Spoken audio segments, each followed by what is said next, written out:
rugged coastlines, industrial cities, rural landscapes and historic castles. Ulster has a wealth of places to see and explore. For centuries, the comings and goings of folk between Ulster and Scotland have left their mark on our landscape and people. I'm Lolly Spence, and in this short series, I'll be visiting some of the most stunning visitor attractions Northern Ireland has to offer, many of them steeped in Ulster-Scots history. Today we're travelling to County Antrim and visiting Slemish Mountain and the village of Glenarm, which are both appealing destinations for walkers.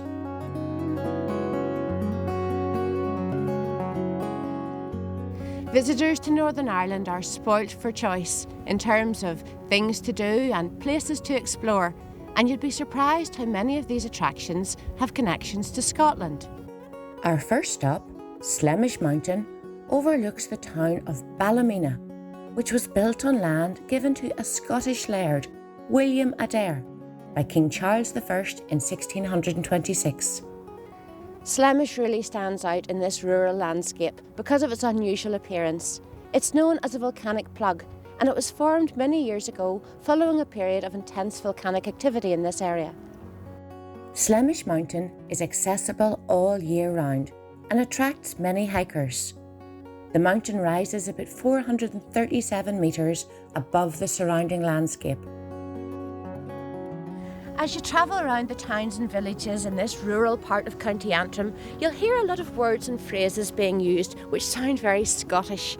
These are known as Ulster-Scots words and phrases, and over 3,000 of them were collected by a local writer and school teacher called James Fenton, and he published them in this wonderful book, The Hamely Tongue. To hear some of this authentic Ulster-Scots language, we can go back to the poetry of James Orr, who was a County Antrim poet writing in the late 1700s. His poem, The Wanderer, is actually set on Slemish Mountain here during a terrible gale. "Wha's there?" she axed. "The wanderer's rap against the pane the lassie scarred. The blast that braid on Slemish tap would hardly let a hate be heard. A freen," he cried, "for common crimes tossed through the kintra fore and aft. Merlown," quo' she, "these are woeful times, the herds aboon me on the laft." "I called," he whispered, "wi' a wicht, wham aft I've helped wi' haun and purse. He wadna let me stay a nicht, while sic a hurt's a greater curse. But Lazy's gentler, hark that hail, this piercing nicht is rocher far. Come round," she said, "and shun the gale. I'm going to slip aside the bar.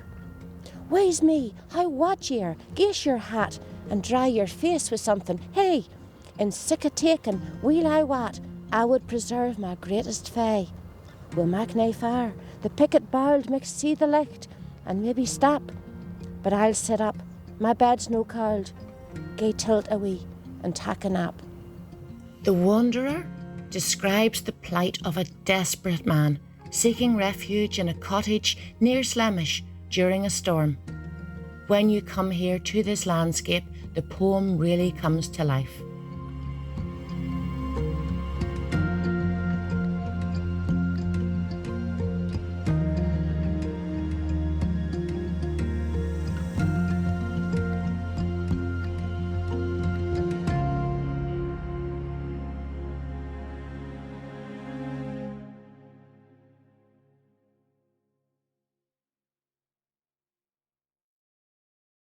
We're travelling 19 kilometres northeast to the first of the 9 glens of Antrim.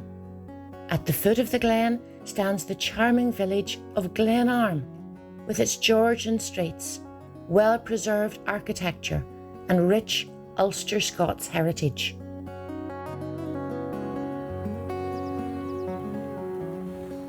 Well, now I'm standing on an old stone footbridge which crosses the beautiful Glenarm River.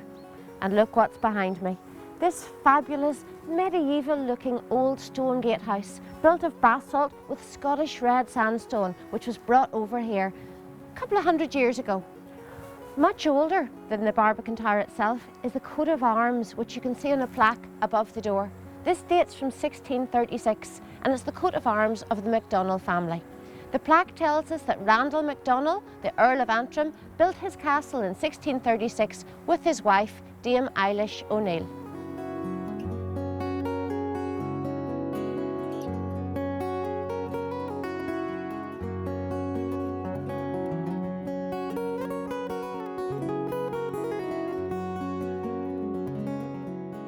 The MacDonald family first arrived in Glenarm from Scotland in the late 14th century when John Moore MacDonald married Marjorie Bissett, heiress to the Glens of Antrim. This beautiful castle is Glenarm Castle and it's the home of the Earls of Antrim. The first castle in Glenarm actually dates from 1242. It was built on the other side of the river, but this one was built by the MacDonalds, Randall MacDonald, the first Earl of Antrim, in the early 1600s. Today it's the home of his descendant, also called Randall MacDonald, who's actually the 15th Earl of Antrim. The walled garden at Glenarm Castle is a popular tourist attraction. Over the past 20 years, it has been carefully restored and is evolving as a centre of horticultural excellence. So it's off season now and the herbs in the herb garden aren't in bloom, but look at this beautiful circular yew hedge all around us. This is one of the oldest features of this garden and it dates from the early 1800s.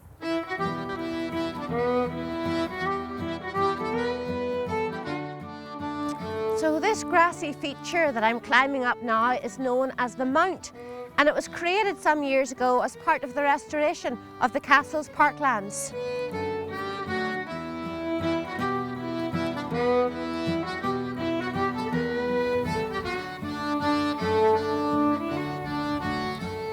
So here we are on top of the Mount, and haven't we got brilliant views?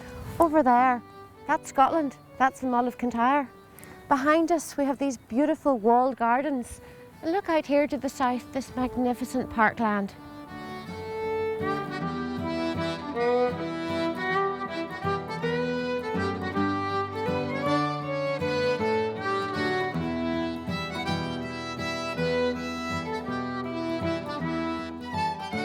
The picturesque village of Glenarm attracts lots of visitors. Film location scouts have even chosen it as a scenic backdrop for television dramas. St Patrick's Church of Ireland is one of Glenarm's hidden gems. It's one of the earliest examples in Ulster of Gothic architecture in a religious building.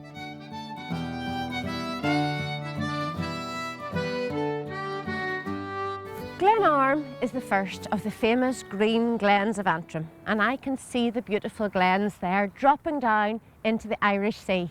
Just on the other side there, I can see the Mull of Kintyre, which is in Scotland. Glenarm here geographically, and it claims to be the oldest village in Ulster, sits right at the heart of an ancient sea kingdom called Dalriada. And Dalriada, many centuries ago, comprised the northeast of Ulster and the southwest of Scotland. For over 200 years, visitors have come from far and wide to take in the stunning views of the North and East Antrim coastlines and visit our tourist attractions. So it's no surprise that many forms of accommodation have popped up here. We have some really great accommodation choices along the East Antrim coast. There's hotels and guest houses, Airbnbs, and then the more unconventional choice like this fabulous glamping pod. And with views like those across the Irish Sea, we can't forget our Ulster-Scots connections.